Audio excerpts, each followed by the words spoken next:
After nearly 3 decades covering the Buffalo Bills, this guy knows what he's talking about. Welcome to Sal Speak, the place to be for hard-hitting analysis from Sal Maiorana of the Democrat and Chronicle. Good afternoon, everyone, and welcome to another edition of Sal Speak on Facebook Live. We haven't done this for quite a while, but I'm with Leo Roth, our sports columnist here at the DNC. It's probably a good day to dust off the old opening for Sal Speak because it's been quite the interesting last few days over at One Bills Drive. We're going to get to the NFL draft because we haven't talked to you guys about that yet, but far more pressing right now was the news that came down Tuesday afternoon that Russ Brandon had to resign his post at the top of the PSC mountaintop. And Leo, I mean, first, give me your reaction to when you heard the news yesterday. I just tell you, it certainly wasn't something that I thought I'd be writing about yesterday, but it's kind of came out of the clear blue, and it looks like his tenure is over. Give me your thoughts on that. Well, first off, I'm glad you don't have any Russ Brandon clips in your little intro there. You have to edit them out now. I know. He's, with the exception of a couple of secretaries, I think, over there and one or two others, he's the last connection to the Ralph Wilson era. And did I see it coming? Absolutely not. I don't think anybody did. But in high-powered positions and large organizations like this, and with the Pagulas ever expanding their grip on things at both the not so much the NHL level, where they've been part of the Sabres for 6-7 years. Certainly with the NFL, this will be their third year, I guess. Late 14. Yeah, so, dipping their toes in the big NFL waters, in which Russ Brandon was right there for them to guide them through all that, not just the purchase of the club, but all the other things that it would involve. So, of course, there was a lot of extenuating circumstances. You can read everything out there regarding why Russ Brandon resigned. We're not going to get into that. I don't believe it's not our place. And I just don't have any information. The Buffalo News reported it was an office work, personal misconduct with apparently a couple female employees, but I have no information on that. The Buffalo News is well sourced. I'm sure where there's some smoke there's probably fire. Sure. So I'm not going to deny that it didn't happen because I just don't know. But Russ would not be resigning his job if there wasn't something to it. So that's all I can go on. No, and I would say, our colleagues at the news is very responsible reporting, well-sourced, and it's not, like you said, they're not, a respected news organization just doesn't throw it out there for the heck of it. Does it tarnish, if you can put that aside for a minute and you want to talk about Russ Brandon's legacy, I mean, and I think you wrote about it today in your piece in our paper and on the website that you can read now. The guy, his legacy is that he was part of saving the franchise not once but twice. And in between that, for Rochester football fans, he brought training camp here to St. John Fisher College, which has been an overwhelming success and certainly tied our community into the Buffalo Bills much tighter than it had ever been before. So that's a pretty good 20 years of work, not to mention all the at the NFL level that people may not have been aware of or cared about. But Russ was very connected with Roger Goodell and was on many committees, at the league level. So that speaks a lot about how respected Russ Brandon was. He was a player at the local level for sure, and at the NFL level. He had a 20-year tenure that, and I wrote in my column that's online right now. I hope you give it a read because I think this is the opinion that's not shared by many. But I firmly believe, Leo, that Russ Brandon was scapegoated far too often for the failures of the Buffalo Bills. And I wrote in the column, I'm not even going to include the Sabres because he became part of the Sabres operation when Kim Pegula created the one Buffalo mentality with PSE.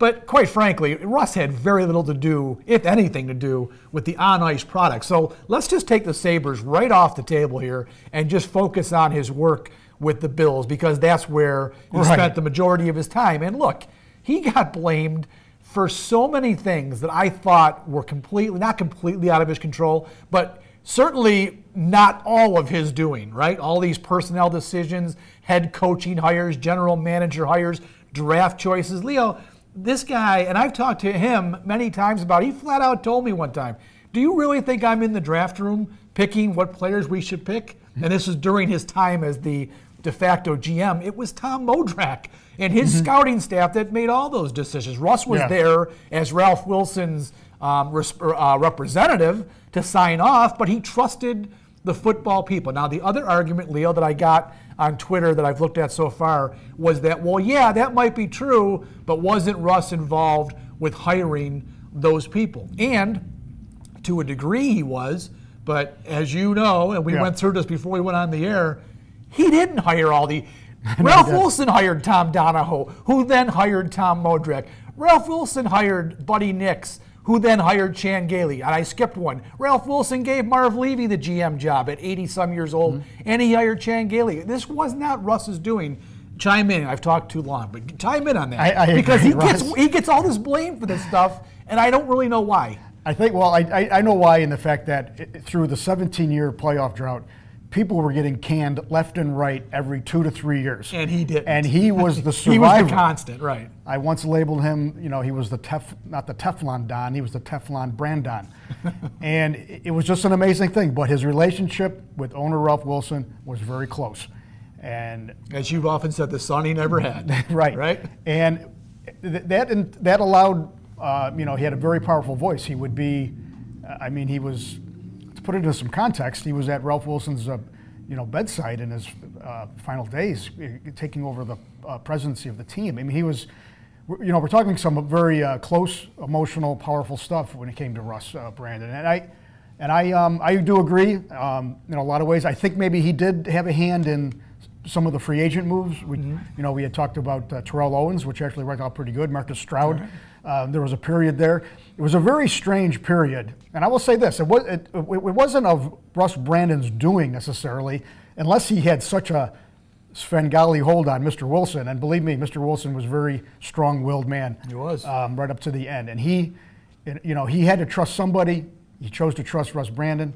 Russ Brandon what's he was going to do? Turn down the chance to be the GM or the president of an NFL organization at such a young age, through his 40s, and we don't, I think he's in his early 50s. 50s now. I'm not positive. 51. I think it's an amazing success story, and I think he was proved to be very, and the large general picture. If we're going to take a 30,000-foot view on his 20 years with the club, I think it looks, it was a very successful run, especially in professional sports. Yeah. When 20 years is like 20,000 years, because people just do not last in this game. He was the ultimate survivor. Yes, there's no doubt about it. Yeah. Now, I think what you say, to get to your point, why do people want to blame him? Precisely that point. He was a piece of furniture here for so long that eventually people just got, I think, so fed up and angry that they even pinned all the woes of the Sabres on him. Yeah. And like you said, he had absolutely nothing to do with the Buffalo Sabres. Totally unfair. Let's blame the Bandits too, right? The Bandits haven't made the playoffs for a few years. Is that Russ Brandon's problem? The Amherst haven't been very good recently. They did make the playoffs this year. Yeah. Was that all his fault? So anyways, I just think that he has long been the guy that people have turned to blame, because he was the one constant through all the failures. In his 20 years, Leo, they only made the playoffs 3 times. Yeah. 98, 99, and 2017. It's a tainted legacy without question because of the on-field failure. But as a businessman, which is what Russ Brandon always will be, the business side. His degree is not in football, it's in business, and he did a great job working with what he had to work with. I pointed out in the column, an aging stadium, a small market base, and a roster that, again, not all his doing, wasn't good enough to make the playoffs. Yet, as we always say with the Bills, no one sells hope better. Well, guess what? Yeah. Russ Brandon did it, because you people, the ticket-buying fans, bought the hope. You bought the tickets. I can't blame Russ for that. You bought him. So he sold them. You bought him. Yeah, so how good was he? I say he was very, very good. He saved the franchise. Say what you want about 1998, Leo, but I am convinced, because you know how Ralph was. Yeah. That particular time. He had threatened before. When they were building Rich Stadium, he was threatening to take him out if they didn't get Rich Stadium built. He was dead serious in 1997 at the end of that year, because when the lease was going to be up, if they didn't sell the luxury suites to unlock that state funding, I firmly believe that this time Ralph Wilson would have moved that team out. Now, pick a city. We thought San Antonio, I think, was the hot choice back then. Russ Brandon came in And it was through his charge with the Bills, the business backs the Bills guys. I forget who the president was of that, the banker. I forget, but those guys did an amazing job. They saved the franchise. And then, like we pointed out, he did it again in 2014. Bon Jovi could have bought that team for $1.1 billion. Donald Trump could have bought that team and moved it wherever he wanted. Russ steered, at least I feel he did, he steered it to the Pegulas because he trusted them that they were going to be true to their word and keep the franchise in Buffalo. Not only that, he got $1.4 billion for the Wilson estate. That's a hell of a negotiation to have pulled that off. So, which to add to piggyback on that is now distributing money throughout Western New York and Detroit, Michigan area, serving all kinds of great causes through the Ralph Wilson Foundation. So, we're talking about selling hope, but Sal, because I just looked this up. I mean, I think it was 2015. They had 60,000 season ticket holders. Not quite 60, but up in the upper 50s. But it was a record. It was a record, And a couple of years before that, they went back-to-back with 55,000 season ticket holders. That had never happened, not in the Super Bowl time or ever. Not even in the Super Bowl years. So you're talking about a guy that was able to always give a spin on some kind of new, rallying cry, a motto for the year, some kind of snazzy, a new hot dog and a new soft drink and a new beer for the stadium. Yeah. Hey. And he was always big on the on the fan experience, and that stadium with this last reno they did out there really did make it really nice for fans. Things were geared towards, it wasn't just building some new infrastructure that you can't see.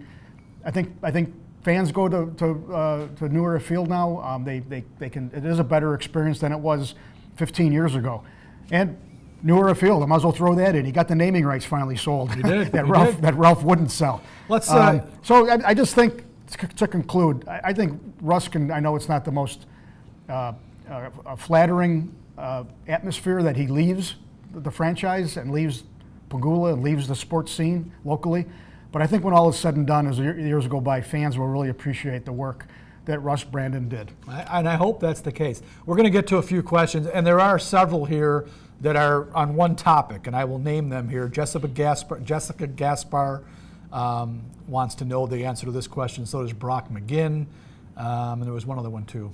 I'm not seeing it. But the question is, as Jessica points out here, wonder what this means for the training camp at Fisher, since he was so instrumental in making that happen. Like Leo said, Russ was the driving force to get the camp moved from SUNY Fredonia to St. John Fisher College in 2000. He and Catherine Keogh, the late Catherine Keogh, worked that deal out, and they've been there now for almost 2 decades. They're still contracted through 2021. So what does it mean now that Russ is no longer there? Well, I mean, they do have a contract, Leo. So whether Russ is working for the organization or not, there is a contract in place. But as we've talked amongst each other and pointed out, the Pegulas could very easily write a check and get out of that if they truly want to leave Fisher. And I think we're both of the belief, you could share your opinion, that we both think that Sean McDermott ultimately would like to stop coming to Fisher and move the entire thing over to One Bills Drive. They've renovated their facilities there. They now have enough practice space outdoors to do it. I don't think it would be nearly the same experience for the fans because there's just not the same amenities that Fisher has for the fans. But I do see that happening, whether it happens after the contract is up or before, but I do think the Fisher relationship is probably on tenuous ground. Any thoughts? I thought it last summer. We wrote about it, and it was my opinion then, only because Sean McDermott had scaled back so much at camp, and for fans last year, and it was not a great experience for fans at all. Well, so it was a good experience. It was just a short experience. Yeah, I think economics and NFL trends are going to kill the Bills at Fisher, not Russ Brandon's departure. Right. And I think that's, like you said, the Pegulas can get out of this thing before 2021. They could get out of it as soon as this year. To be honest with you, it might call tomorrow for all we know. I mean, if you're looking for news in the near future, not down the road here, it could be over as we sit here. Yeah.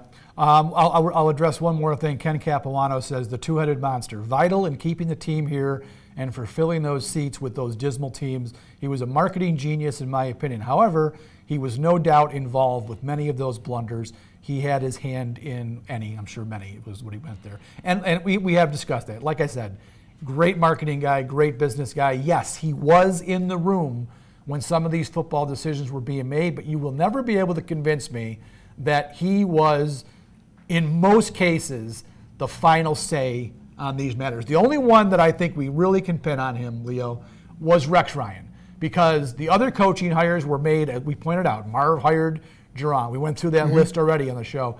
He was the chief guy for Rex Ryan, because if you remember, Marone quit on the team at the end of 2014. The Pagulas had only been the owners of the team for 2 months. They had no contacts in the NFL, really, and they relied on Russ to get that coaching hire. They conducted a search.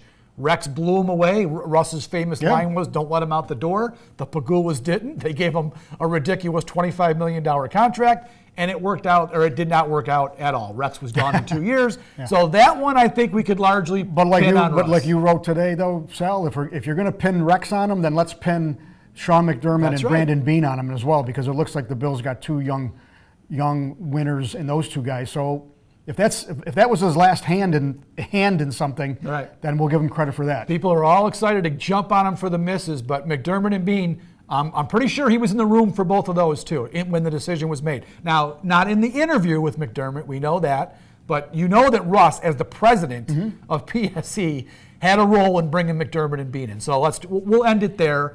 But obviously, Leo and I agree on the fact that Russ got way too much blame for the Bills' failures. I wish him well. It's unfortunate that, I have no proof of what happened over there.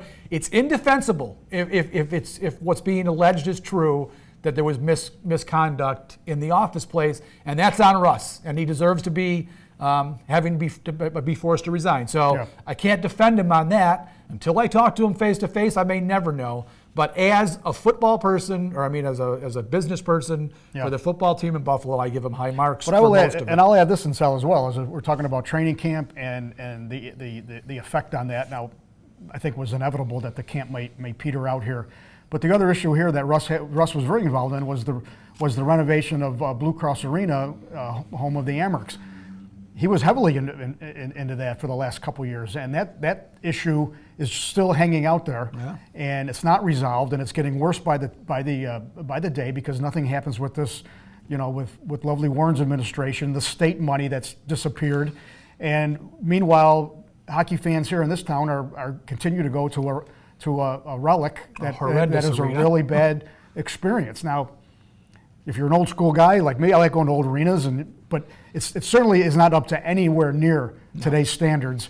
At the minor league levels, we're talking minor league levels, not just NHL. Leo, I'm only 5'9", and I can't sit in that arena. No, it's I have short legs. I am not a big person, tall. I can't sit in that place comfortably. It's horrible. Yeah. So Russ has done a lot of inroads on that. They're going to have to, we talked about this before. Kim Pegula has inherited these titles from. Now, if Kim Pegula is running these two franchises, let's see what people think of her in a year or two. Yeah, I know. I'm hoping that she stays in her lane, because she's also got the head for business and marketing. I really hope that Kim is not going to have football and hockey decisions, on ice, on field product decisions, because I don't think she's really cut out for that. So we'll see. Real quick, we've got about 5 minutes we can spend here, Leo, before the show ends. Let's talk about the draft, because we haven't really, after the first round pick, we haven't really discussed it. I wrote after the draft, Leo, that it's very possible that the Bills, week one of this season, may only have one starter from this draft. And I think Tremaine Edmonds, the linebacker, is a no-brainer. I think he's going to start, whether it's inside or outside. He'll be on the field as a starter. The other guys, Leo, I don't really see it right now. I don't think Josh Allen will start week one. I think McCarron, unless something crazy happens, I think McCarron's the quarterback. Harrison Phillips, the third-round defensive tackle, nice player. But I don't think he's beating out Kyle Williams or Star Lotulelei. He'll part of the rotation. But he's going to get some. He'll get playing time, quality time. And the cornerback Teron Johnson, fourth round. He'll be in competition for nickel. A lot of people say that's a starter anyways, because they play so much. And then the fifth round guy, the other kid, Wyatt Teller, is a guard. Offensive guard. Yeah. He may compete too for a starting job. Now, I'm not saying they had a bad draft, Leo, and I made that very clear. I just said, because they made the trade up for the quarterback, and they had those 6 picks in the first 3 rounds and only utilized, as it turned out, 3 of them, they didn't get the haul of starters they could have if they had not made the trade for the quarterback. So that being said, they made the right move. They made the right move to go up and get the quarterback. Whether it's the right quarterback or not, I don't know. But what was your thought on that? I agree it's the right move for that, and I agree it's the right move to get Edmonds. Edmonds is a stud. Edmonds could have been a top 10 guy. I mean, and I think he had that collateral, and if you could sit on it, and like you said, maybe got another starter or two, or you got to make those moves to get what could be 2 impact players on both sides of the ball. Now, Josh Allen, obviously, he's a project. I don't even want to use the term project because that sounds like he's no good. Right. He needs some time, but I give the Bills credit. You have to make it was a matter of Josh. They took the wrong Josh Rosen from UCLA, much more ready, maybe. But when another guy has a higher, if they deemed in their expertise that Allen's got a higher ceiling, I go with that guy because you want a guy that's going to get higher than the other guy eventually, and I think Allen's got that potential. I will say this too: the kid's really handled himself well in all the post-game interviews. I think he's a kid that people can like. I also know that part of me thinks he might be the next Ryan Leaf, but maybe not. See, maybe he's the next.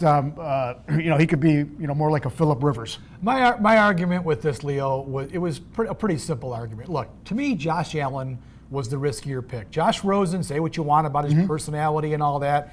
He, to me, was the guy who was more ready to play in the NFL, certainly than Josh Allen. And all this talk about high ceiling for Josh Allen, you just said it. There are guys, lots of guys, who had high ceilings who ended up crashing and burning. And I just feel like the Bills should have made maybe the safer pick when they were both staring at the 2 Joshes there.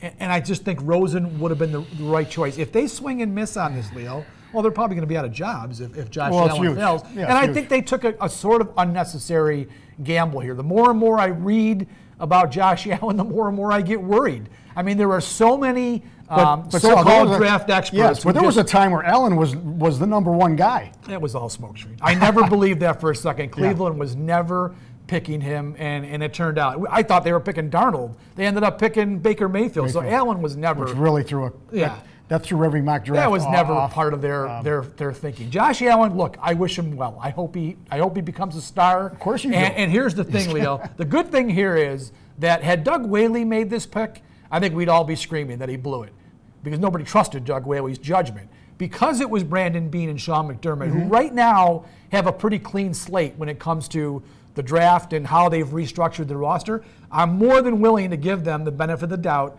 that they made the right pick here. I just know that personally, I was a little bit queasy when I already had Josh Rosen's name typed into my Twitter. I had to change the last name to Allen. I was so convinced it was going to be Rosen, and then the Allen name came up. I was like, wow, what a swing. Maybe you'll be writing Rosen,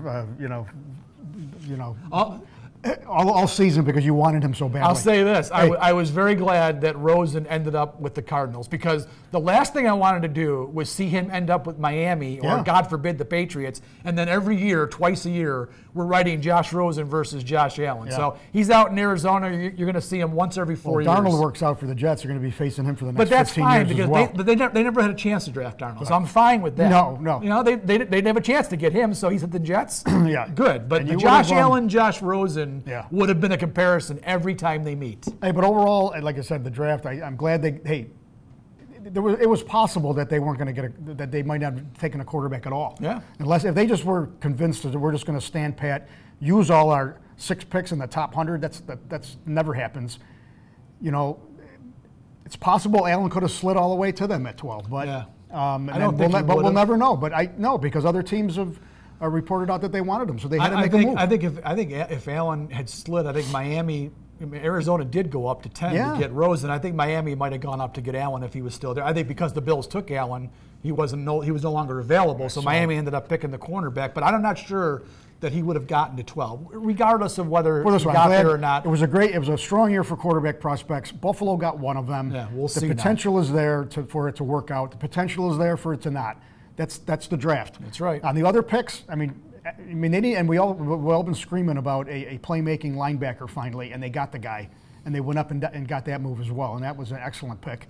And I think Harrison Phillips is a Kyle Williams clone. You're going to see in him, he could be there for the next decade as well. So that's a pretty good weekend's work. Yeah. The other guys, we don't know, and they all have all those grades. People can look them up. A lot of those guys are some of them just had grades good enough to make a roster, and that's about it. So, what are you going to do? But at that point, they were just taking bodies to fill out their day. And all in all, I think Brandon Beane and McDermott, obviously they're still riding a great honeymoon, coming off a playoff year. People believe in these guys, and I think so do we. I think we haven't been around a pair like this that seem in tune, get along, young, smart, competent.